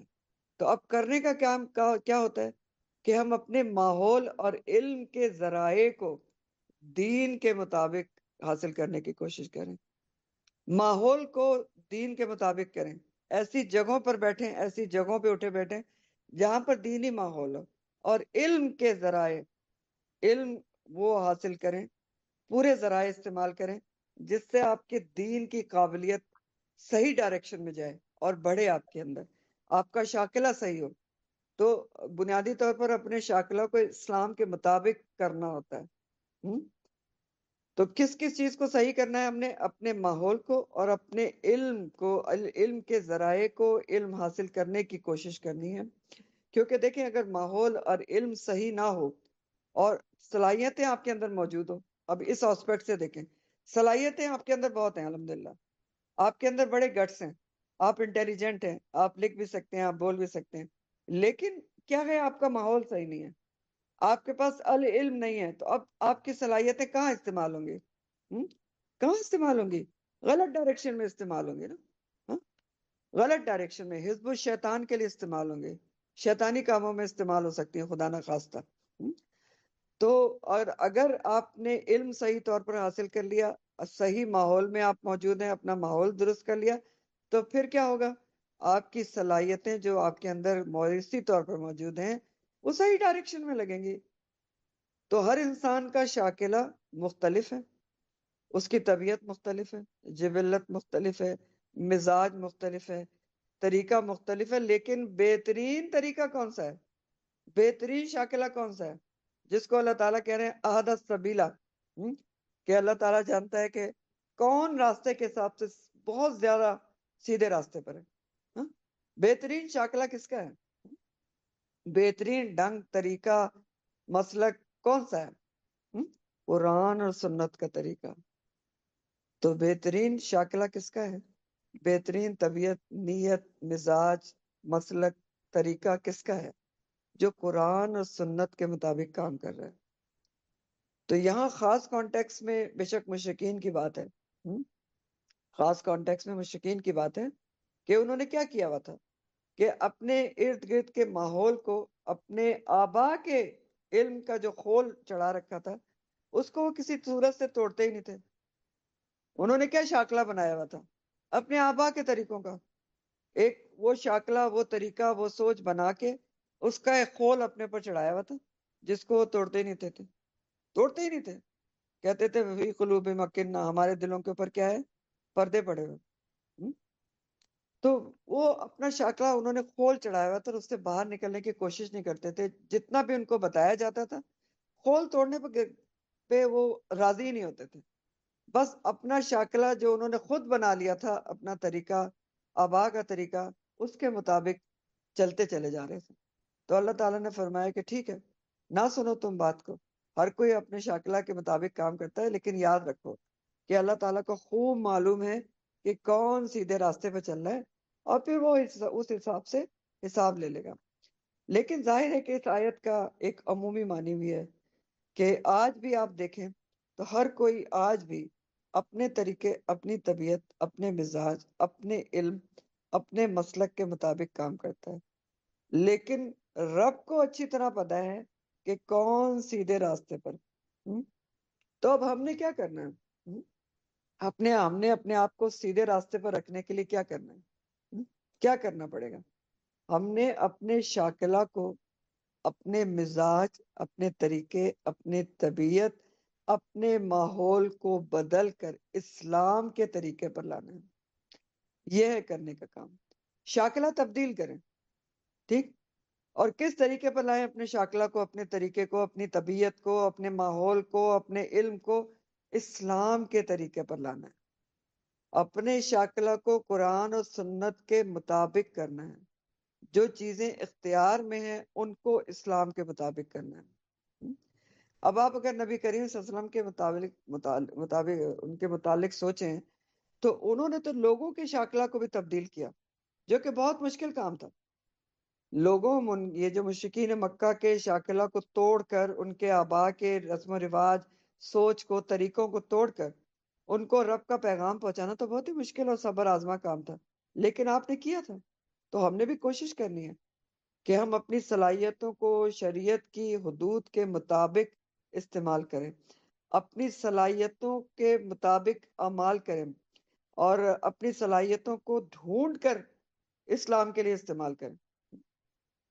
صلاحیتوں کو ڈھونڈ کر اپنی استعمال کریں کہ میرے اندر کیا صلاحیت ہے، اس کو فائنڈ آؤٹ کریں، کیونکہ صلاحیت ڈھونڈنے سے ملتی ہے۔ ہاں، تو اپنی اپنی صلاحیت کو ہم نے خود ڈھونڈنا ہے۔ آپ دیکھیں، اگر کئی دفعہ ایسا ہوتا ہے کہ ہم بہت زندگی گزار لیتے ہیں اور ہمیں پتہ ہی نہیں ہوتا کہ میرے اندر یہ صلاحیت موجود تھی، جبکہ وہ آپ کے اندر موجود ہوتی ہے۔ ہاں، جیسے ایک حدیث میں آتا ہے کہ نبی کریم صلی اللہ علیہ وسلم فرماتے ہیں کہ لوگ کانوں کی طرح ہوتے ہیں، مائنز کی طرح۔ کیا کہہ رہے ہیں نبی کریم صلی اللہ علیہ وسلم؟ لوگ کانوں کی طرح ہوتے ہیں، مائنز، جس میں سے آپ کھود کر سونا، چاندی اور ہیرے نکالتے ہیں۔ ایک اور حدیث میں آتا ہے کہ کچھ لوگ سونے کی اور کچھ لوگ چاندی کی کانوں کی طرح ہوتے ہیں، ایک صحیح مسلم کی اور ایک ترمذی کی ہے۔ تو کان کیسی ہوتی ہے؟ مائن کیسی ہوتی ہے؟ اس میں سے سونا کیا آسانی سے نکلتا ہے؟ آسانی سے آپ ڈھونڈ پاتے ہیں؟ ہیرا آسانی سے ڈھونڈ پاتے ہیں؟ کیا باہر سے پہاڑ دیکھ کر آپ کو پتہ چل جاتا ہے کہ اس کے اندر سونا ہے یا اس کے اندر ہیرا؟ نہیں، بہت ڈگنگ کرنی پڑتی، بہت کھدائی کرنی پڑتی ہے آپ کو، میلوں کھدائی کرتے ہیں تب جا کے آپ کو سونا ملتا ہے یا چاندی ملتی ہے یا ہیرا ملتا ہے۔ تو بالکل اسی طرح لوگ جو ہوتے ہیں نا، میں اور آپ کانوں کی طرح ہوتے ہیں، کہ آپ کو اپنی شخصیت کو ڈگ کر کے، کھود کے اپنی صلاحیتوں کو ڈھونڈنا ہے، اور پھر اس اچھی صلاحیتوں کو اپنا شاکلہ بنانے میں استعمال کرنا ہے، اور اس کے مطابق پھر آپ نے دین کے کام کرنے ہیں، قرآن و سنت کے مطابق۔ تو سب سے ضروری تو یہ ہے کہ اپنی صلاحیت کو ڈھونڈیں تو شاکلہ بنے گا آپ کا کہ آپ کیا کر سکتے ہیں۔ جیسے آپ دیکھیں کہ خالد بن ولید، وہ جنگی مہارت رکھتے تھے، تو انہوں نے کئی جنگوں میں حصہ لیا اور بہت زیادہ کامیاب تھے۔ جیسے ابو ہریرہ جسمانی طور پر بہت کمزور تھے، لیکن ان کی یادداشت بہت زبردست تھی، تو ہزاروں احادیث کے راوی ہیں۔ تو اسی طرح ہم میں سے ہر ایک کو اپنا شاکلہ سیدھے راستے پر رکھنے کے لیے، جو مقبول ہو جائے دین اسلام کا کام کرنے کے لیے، اپنی صلاحیتوں کو ڈھونڈنا ہے اپنا شاکلہ بنانے کے لیے۔ ٹھیک، صلاحیت کاؤنٹ کرتی ہے، سب سے پہلا فیکٹر یہی ہے نا کہ اب موروثی طور پہ آپ کے اندر کیا صلاحیت ہے۔ تو سب سے پہلی بات یہ کہ اپنی صلاحیت کو ڈھونڈیں، اپنی شخصیت کی کان کھودیں اور کھود کر اپنی صلاحیت نکالنی ہے کہ میں کیا کر سکتی ہوں، خود کو پہچاننا ہے، اور پھر اپنے شاکلہ کی جو سوچ ہے، جو سمجھ ہے، جو ڈھنگ ہے، جو طریقہ ہے، جو صلاحیت ہے، ان سب کو کیا کرنا ہے؟ مسلمان کرنا ہے۔ کیونکہ جب تک آپ اپنی سوچ کو، اپنی نیت کو، اپنے ارادے کو مسلمان نہیں کریں گے نا، جب تک آپ کا شاکلہ سیدھے راستے پر نہیں آئے گا، آدھا سبیلا نہیں ہوگا۔ پتہ نہیں آپ کتنا سمجھ رہے ہیں، کتنا نہیں سمجھ رہے ہیں، کوشش میری بہت ہے کہ آسان الفاظ میں آپ کو شاکلہ سمجھا سکوں، کیونکہ میم شاکلہ ہی تو ساری چیز الحمدللہ کام کرے. الحمدللہ بہت میم بہت اچھی زیادہ سمجھ آئی الحمدللہ. آپ ہاں، سمجھا رہی ہیں، کیونکہ ہم بھی شاکلہ پوری کوشش کر دیکھیں، رہے ہیں. ہاں، ہم میں سے ہر ایک کو اپنے شاکلہ کے مطابق کام کرنا ہے، اور اللہ تعالیٰ کہہ رہے ہیں کہ اللہ کو پتا ہے کہ کون سیدھے راستے پہ ہے، کیونکہ آپ کی صلاحیت کا بھی اس کو پتا ہے، آپ کی کوشش کا بھی اس کو پتا ہے، آپ کے ماحول کا بھی اس کو پتا ہے کہ آپ کتنی بدلنے کی کوشش کر رہے ہیں، صلاحیت کو کتنا استعمال کر رہے ہیں، سب اللہ تعالیٰ کو پتا ہے. ٹھیک. تو اور میں نے ابھی جو جملہ کہا ہے کہ سب سے ضروری بات کیا ہے کہ اپنی صلاحیت کو ڈھونڈنا ہے، اور اپنی سوچ کو، اپنے ڈنگ کو، اپنے طریقوں کو، سب چیزوں کو کیا کرنا ہے؟ مسلمان کرنا ہے، دین کے، اسلام کے مطابق کام کرنا ہے. تب آدھا سبیلہ پہ اوپر جا کر کام ہو سکتا ہے. تب جا کے سیدھا راستہ ملے گا. سب سے پہلے جب تک سوچ مسلمان نہیں ہوگی نا، فرما بردار نہیں ہوگی اللہ تعالیٰ کی، تو سیدھا راستہ ملے گا نہیں انسان کو. پھر ایک اور چیز بھی ہوتی ہے کہ شوق اور شاکلہ میں بھی فرق ہوتا ہے. ایک چیز ہوتی ہے نا شوق، جس کو آپ پیشن کہتے ہیں، ٹھیک ہے، شوق، وہ اس میں اور شاکلہ میں بھی فرق ہوتا ہے. اگر کسی کو شوق ہو نا کسی کام کا، کسی کام کو وہ جنون بنا لے، تو اگر اس کے اندر صلاحیت نہ بھی ہو تو وہ اس کا شوق اور جستجو سے کام کرا لیتی ہے. یہ بھی ہوتا ہے، آپ کے اندر اتنی صلاحیت نہیں ہے لیکن شوق بہت ہے کہ میں نے یہ کام کرنا ہے، لازمی میں نے اس کام کو مکمل کرنا ہے، دین کے کام کو مکمل کرنا ہے، چاہے میرے اندر اتنی صلاحیت نہیں ہے، لیکن میرا وہ جنون، آپ کا وہ جنون، جو پیشن ہے آپ کے اندر اس کام کو کرنے کا، وہ آپ سے کام کروا لے گا، مشکل سے مشکل کام بھی کروا لیتا. تو ہر کوئی اپنے شاکلہ، اپنے طریقے، اپنے ماحول، طبیعت اور علم کے مطابق کام کر رہا ہے، لیکن تیرا رب خوب اچھی طرح جانتا ہے کہ کس نے اپنے شاکلہ کے خول کو توڑ کر، اپنی طبیعت، اپنی عادت، اپنے آبا کے طریقوں کو توڑ کر، بدل کر سیدھا راستہ تلاش کرنے کی کوشش کی ہے، تو اسی حساب سے وہ بدلہ دے گا. اور پھر یہ ہے کہ صرف اپنے شاکلہ کو نہیں بدلنا ہوتا کہ میں اپنے شاکلہ کو صرف توڑ لوں، اسلام پر لے آؤں، اپنی شخصیت کو بدل لوں، اپنی میں کو نکال دوں، اپنی سوچ کو مسلمان کر لوں، اپنے طریقوں کو مسلمان کر لوں. نہیں، لوگوں کے شاکلہ کو بھی بدلنا ہوتا ہے، ان کے جو آبا کے خول ہیں ان کو بھی حکمت، مصلحت، پیار سے، تبلیغ کے ذریعے توڑنا ہوتا ہے. جو کام نبی کریم صلی اللہ علیہ وسلم نے کیا وہ ان کی امت نے بھی کرنا ہوتا ہے. آبا کے غلط طریقوں سے نکال کر سیدھا راستہ دکھانا ہوتا ہے. ٹھیک ہے. تو جیسا میں نے آپ کو بتایا کہ شاکلہ کے بہت سارے معنی ہیں، تو بعض علماء نے شاکلہ کے لفظ سے مراد نیت بھی لیا ہے. تو نیت بھی ظاہر ہے شاکلہ میں کاؤنٹ کرتی ہے، جیسے میں نے آپ کو بتایا کہ دو لوگ ایک نیت کے مطابق کام کرتے ہیں، اپنی اپنی نیت کے مطابق کام کرتے ہیں، لیکن دونوں کی نیت صحیح ہوتی ہے. جیسے ایک جو ہے وہ چھپا کر صدقہ دے رہا ہے، دوسرا دکھا کر دے رہا ہے، تو نیت تو دونوں کی صحیح ہے نا. تو بہرحال یہ سارے معنی شاکلہ کے ہوتے ہیں. اور شاکلہ پھر اگر سیدھے راستے پر رہنا ہے تو اپنا شاکلہ ہم نے خود تبدیل کرنا ہے، بنانا ہے. مسلمان قرآن و سنت کے حساب سے اپنے شاکلہ کو تبدیل کر کے بنانا ہے. پھر آگے اللہ تعالیٰ فرماتے ہیں وَيَسْأَلُونَكَ، اور وہ سوال کرتے ہیں آپ سے. سالہ سے یہ لفظ ہے، سوال سے، کہ وہ سوال کرتے ہیں آپ سے ان روح، روح کے بارے میں. قل کہہ دیجئے اور روح من امر ربی، روح جو ہے وہ حکم سے ہے میرے رب کے. وما اوتیتم، اور نہیں دیے گئے تم، من العلم، علم میں سے، الا قلیلا، مگر تھوڑا ہی. تو روح کے بارے میں ابھی پڑھتے ہیں، اس کا پہلے ترجمہ دیکھ لیں کہ وہ آپ سے روح کے متعلق سوال کرتے ہیں. اور یہ کون ہے جو سوال کرتے ہیں؟ یہود نے آپ سے سوال کیا تھا بنیادی طور پر، یا بعض جگہ آتا ہے کہ مشرکین نے کیا تھا. چلے ابھی آگے پتہ چل جائے گا. بہرحال وہ آپ سے روح کے متعلق سوال کرتے ہیں نبی کریم صلی اللہ علیہ وسلم سے. تو اللہ تعالیٰ کہہ رہے ہیں آپ کہہ دیجئے کہ روح میرے رب کے حکم سے ہے، اور تمہیں تو اس کے بارے میں بہت تھوڑا علم دیا گیا ہے. روح کا لفظ قرآن پاک میں 3 معنی میں استعمال ہوا ہے. 3 معنی میں. ایک وحی الہی کے لیے استعمال ہوا ہے، دوسرا انسانی روح کے لیے استعمال ہوا ہے جس پر زندگی کی بنیاد ہوتی ہے، ایک لطیف شے جو نظر نہیں آتی لیکن زندگی کی بنیاد ہے، اور تیسرا جبرائیل علیہ السلام کے لیے روح القدس کے الفاظ استعمال ہوئے ہیں۔ اس آیت کی شان نزول کے بارے میں روایت میں آتا ہے، سیدنا عبداللہ بن مسعود بیان کرتے ہیں کہ ایک مرتبہ میں رسول اللہ صلی اللہ علیہ وسلم کے ساتھ ایک کھیت میں جا رہا تھا کہ نبی کریم صلی اللہ علیہ وسلم کھجور کی ایک شاخ کا سہارا لیے چل رہے تھے، تو آپ کا یہود کے چند لوگوں کے قریب سے گزر ہوا۔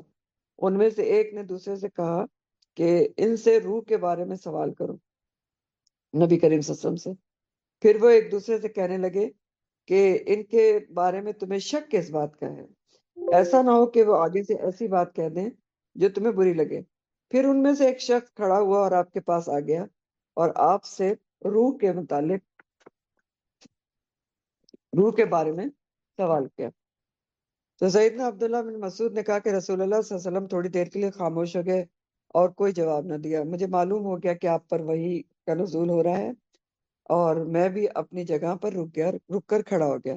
جب وحی نازل ہو چکی تو آپ نے یہ پڑھتے ہوئے فرمایا کہ یہ لوگ آپ سے روح کے بارے میں سوال کرتے ہیں، کہہ دیجئے روح میرے رب کے حکم سے ہے، اور انسانوں کو اس کا علم بہت کم ہی دیا گیا ہے۔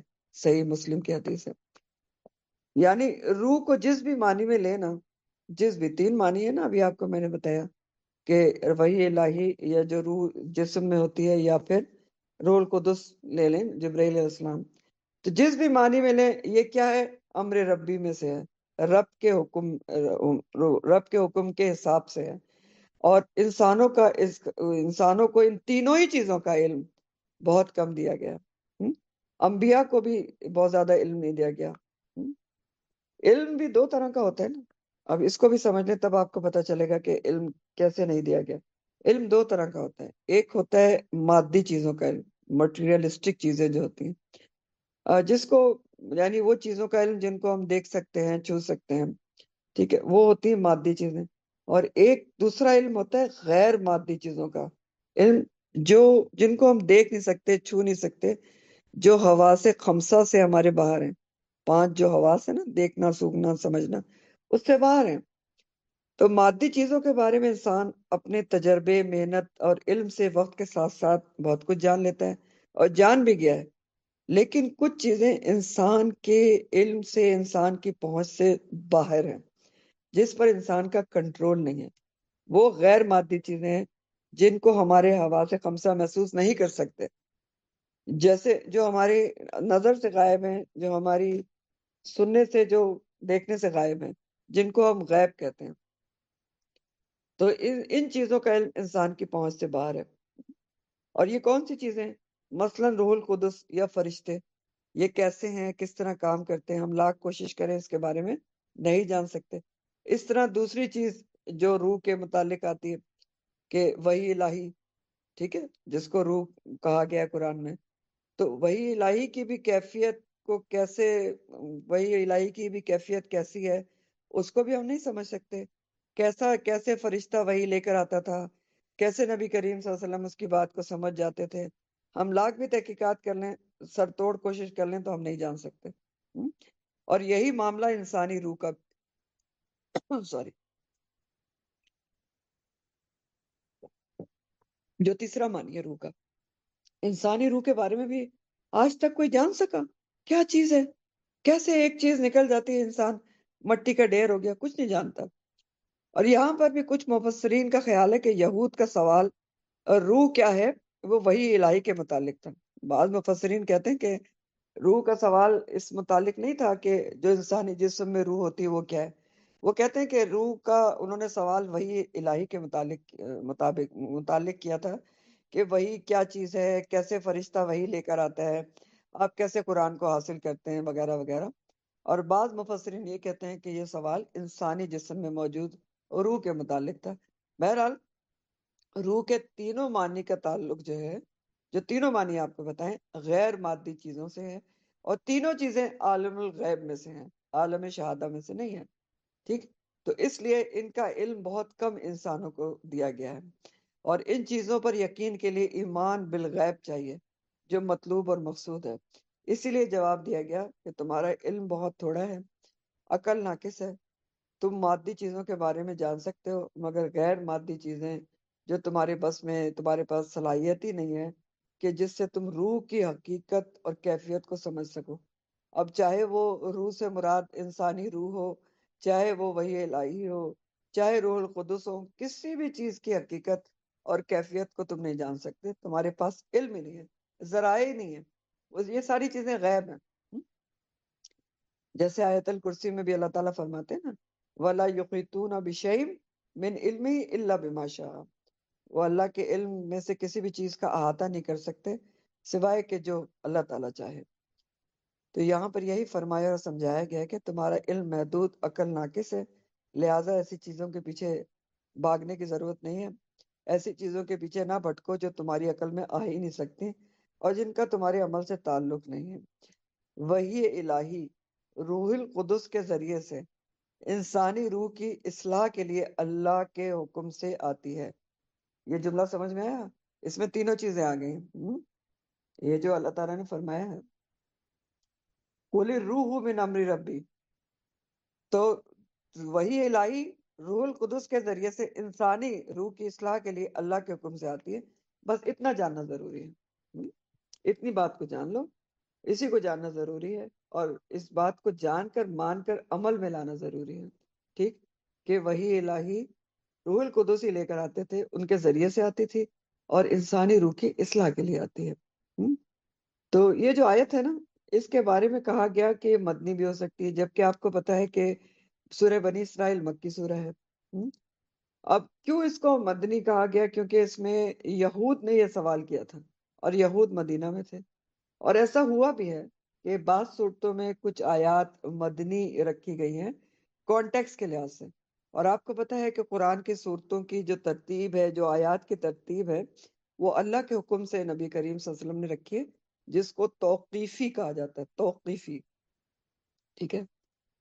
تو یہ بعض مفسرین نے کہا کہ یہ آیت جو اس میں ہے یہ مدنی ہے، لیکن بعض دوسرے مفسرین نے کہا کہ یہ سورت مکی ہے اور یہ آیت بھی مکی ہے، اور ان کے مطابق قریش مکہ نے اہل کتاب یعنی یہود سے پوچھ کر یہ 3 سوال نبی کریم صلی اللہ علیہ وسلم سے کیے تھے کہ روح کی حقیقت کیا ہے، ذوالقرنین کے بارے میں پوچھا تھا، اور اصحاب کہف کے بارے میں دریافت کیا تھا، اور اگلی صورت آپ سورہ کہف ہی پڑھیں گے جس میں باقی 2 سوالوں کا جواب بھی انشاءاللہ اللہ تعالیٰ دے دیں گے۔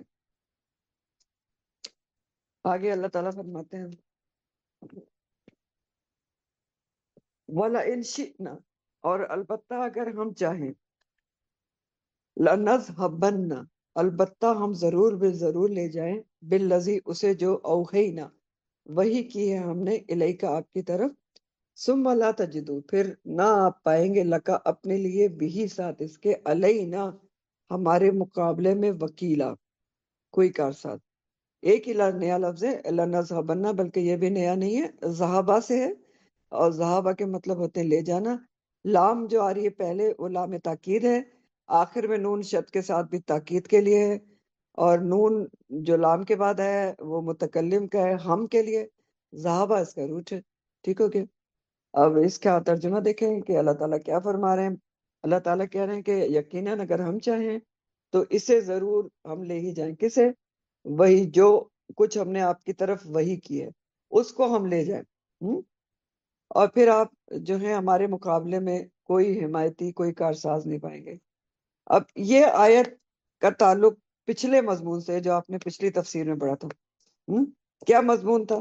جو کفار نے سمجھوتے کی آپ کو پیشکش کی تھی کہ آپ ہمارے بتوں کو ہاتھ لگا دیں تو ہم ایمان لے آئیں گے، یا آپ اتنا حصہ قرآن کا جو ہے وہ نکال دیں جس میں بتوں کی ہماری توہین ہوتی ہے، یہ سب جس میں انہوں نے پیشکشی کی تھی، تو ہم ایمان لے آئیں گے۔ تو اس پر اس آیت میں وحی کی اللہ تعالیٰ نے یہ آیت اتاری، اور اس میں وحی کی اہمیت کو واضح کیا گیا ہے۔ وحی کی اہمیت کو واضح کیا گیا کہ تم کہتے ہو کہ اتنا حصہ وحی کا نکال دیں یا اتنا حصہ جو ہے قرآن کو بدل دیں وغیرہ وغیرہ، تو وحی تو ایسی چیز ہی نہیں کہ جس کو بدل دیا جائے، وحی تو بہت ہی اہمیت والی چیز ہے۔ یہ اسی وحی کی برکات ہیں، قرآن کی برکت ہے کہ دنیا میں روشنی ہے، اسلام پھیل رہا ہے، اور یہ بھی اسی وحی کا اعجاز ہے کہ آپ صلی اللہ علیہ وسلم کو اور مسلمانوں کو ثابت قدمی مل رہی ہے۔ تو اگر ہم چاہیں تو اس وحی کو، قرآن کو واپس لے سکتے ہیں، یا اس وحی کا کچھ حصہ واپس لے سکتے ہیں، جیسا کہ یہ مشرکین کہہ رہے ہیں. اگر ہم چاہیں تو ایسا کر سکتے ہیں کہ کچھ حصہ بلا دیں یا مٹا دیں، لیکن یاد رکھیں پھر کہ جو اللہ کی مدد اور نصرت آپ کو اس وحی الہی کی وجہ سے پہنچ رہی ہے وہ منقطع ہو جائے گی. ثم لا تجد لک به علینا وکیلا، پھر آپ اس کو کوئی کارساز ہم نہیں پائیں گے اللہ کے سوا. اور اس صورت میں اگر ہم وہی الہی کو منقطع کر دیں، کچھ حصہ اس کا منقطع کر دیں، تو پھر ظاہر ہے ایمان والوں کو سنبھالنے میں بھی کوئی طاقت ایسی نہیں ہے جو ان کو سنبھال سکے، ان کو ثابت قدم رکھ سکے. یعنی وہی الہی کی اہمیت اللہ تعالیٰ اجاگر کر رہے ہیں. آپ صلی اللہ علیہ وسلم سے خطاب ہے، لیکن اس کے ذریعے سے لوگوں کو بتایا جا رہا ہے، ہمیں اور مجھے اور آپ کو بتایا جا رہا ہے کہ قرآن جیسی عظیم چیز کی ناقدری نہ کی جائے. اللہ تعالیٰ کہہ رہے ہیں اگر ہم چاہیں تو قرآن کو واپس لے سکتے ہیں. وَلَئِنْ شِئْنَا لَنَذْهَبَنَّ، ضرور بالضرور ہم وہ چیز لے جا سکتے ہیں، واپس لے سکتے ہیں. بِالَّذِي أَوْحَيْنَا إِلَيْكَ، جو آپ کی طرف وحی کی جا رہی ہے. تو اس کی قدردانی کرو کہ اسی کے ذریعے سے تو آپ کو ثبات مل رہا ہے، اسی کے ذریعے تو دنیا میں روشنی ہے، اسی کے ذریعے سے تو آپ گناہوں سے بچے ہوئے ہیں لوگوں. تو اللہ تعالیٰ چاہے تو ایسا کر سکتا ہے نا، کہ اللہ تعالیٰ کے لیے کچھ مشکل ہے کہ کاغذوں سے بھی قرآن کو اٹھا لے اور سینوں سے بھی مٹا دے. لیکن پھر سوچ کے دیکھیں نا کہ پھر کیا ہوگا، زندگی کیسی ہوگی قرآن کے بغیر، گناہوں سے بھرپور، گمراہ کن ہوگی. تو یہ آیت جو ہے اس میں یہ مطلب نہیں ہے کہ اللہ تعالیٰ ایسا کچھ کرے گا، لیکن وہی الہی کی اہمیت بتائی جا رہی ہے کہ وہ آپ سے اس قسم کے جو کہتے ہیں نا سوالات کرتے ہیں کہ اتنا حصہ مٹا دو اور اتنا حصہ اومٹ کر دو، دوسرا قرآن لے آؤ. تو ایسا ہم کر سکتے ہیں، لیکن پھر آپ کے لیے بڑی مشکل ہو جائے گی کہ کوئی ثابت قدم رکھنے والا، کوئی حمایتی، کوئی مددگار نہیں ہوگا. یہ سب کچھ اس وحی الہی کی وجہ سے ہی ہو رہا ہے.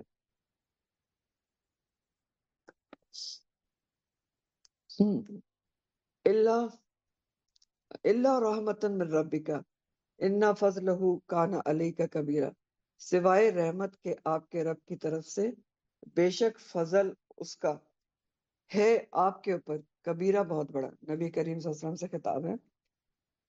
تو سوائے آپ کے رحمت کے رب کے بے شک آپ پر اس کا فضل بہت بڑا ہے، بہت زیادہ ہے.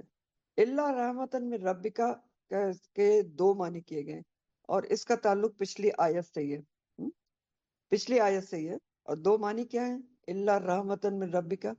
پہلا معنی یہ ہے کہ ایسا اللہ تعالیٰ کر سکتا ہے کہ وہی الہی کا کچھ حصہ آپ کو بلوا دے یا واپس لے لے، یا قرآن ہی پورا واپس لے لے، لیکن وہ ایسا نہیں کرے گا.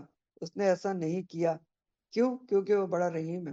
اللہ رحمتن من ربکا، وہی کا ایک ایک جو حصہ ہے وہ انسانیت کے فائدے کے لیے ہے، اللہ تعالیٰ کے حکم کے مطابق ہے، اور اس میں انسان کا فائدہ ہے. تو اللہ رحمتن من ربکا اس لیے وہ ایسا کچھ بھی نہیں کرے گا.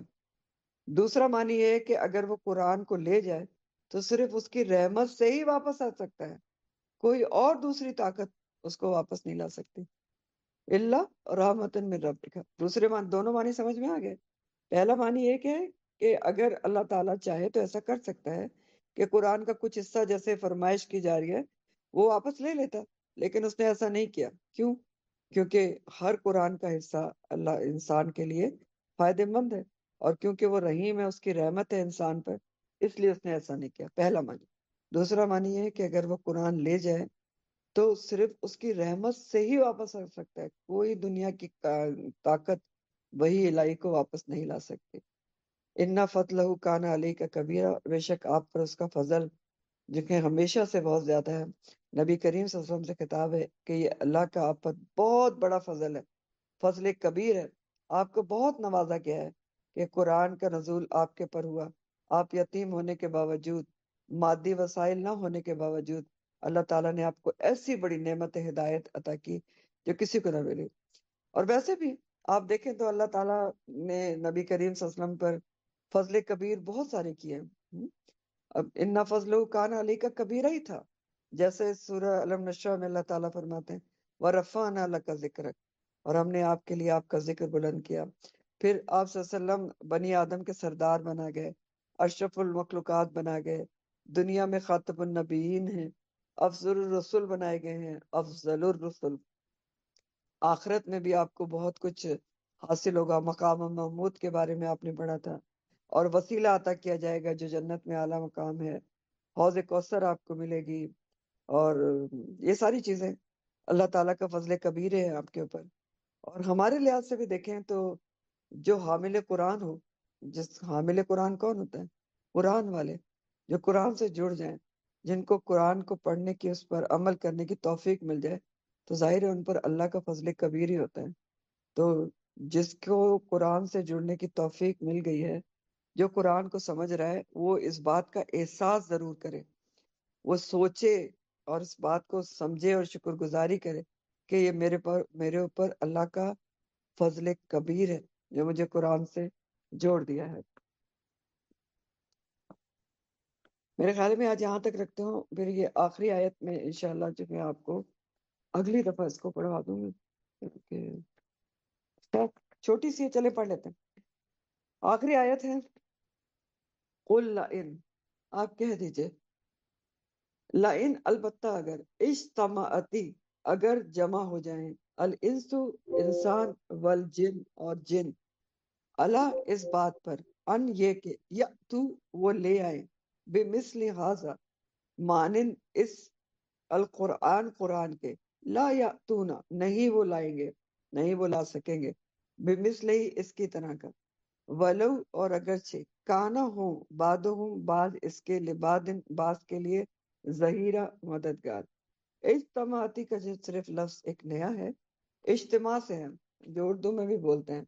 ایک لفظ ہوتا ہے جمع اور ایک ہوتا ہے اجتماع۔